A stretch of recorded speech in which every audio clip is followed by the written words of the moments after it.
السلام علیکم گائز، میرا نام کامران عابد ہے اور میں آپ کے لیے ایک انگلش کا کورس لے کے آیا ہوں جس کے اندر میں آپ کو آسان طریقے سے انگلش ماسٹر کرواؤں گا۔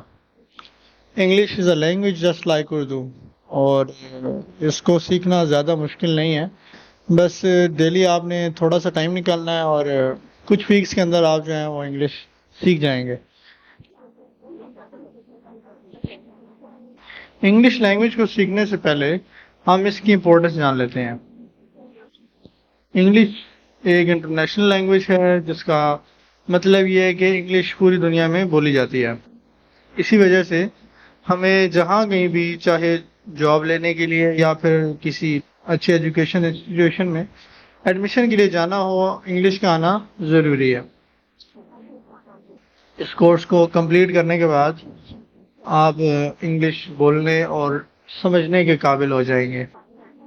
یہ کورس بائی لنگوئل ہوگا، جس کا مطلب یہ ہے کہ میں آپ کے ساتھ کبھی انگلش میں اور کبھی اردو میں بات کروں گا۔ انگلش سیکھنے کے لیے ضروری ہے کہ آپ کو انگلش اور اردو لینگویج میں ایک بیسک ڈفرینس معلوم ہو، اور وہ یہ ہے کہ English language syntax basically subject plus verb plus object ہوتا ہے، اور اردو لینگویج میں سبجیکٹ پلس آبجیکٹ پلس ورب ہوتا ہے۔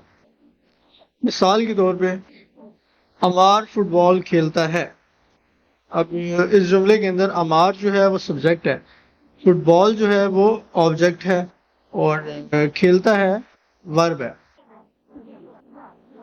اچھا، اگر انگلش کی بات کی جائے تو انگلش میں اس سینٹینس کو کنورٹ کریں تو وہ یہ ہوگا: عمار پلیز فٹ بال۔ اس سینٹینس کے اندر عمار سبجیکٹ ہے، اس کے بعد پھر ورب آتا ہے جو کہ پلیز ہے، اور پھر آبجیکٹ آتا ہے جو کہ فٹ بال ہے۔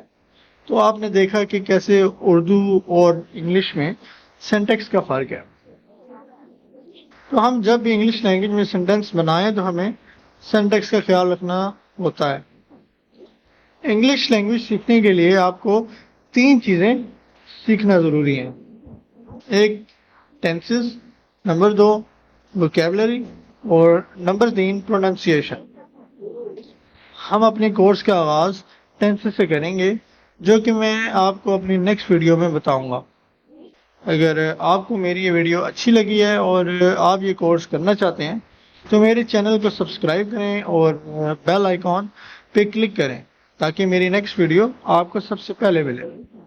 تو ملتے ہیں پھر نیکسٹ ویڈیو میں، تب تک اللہ حافظ۔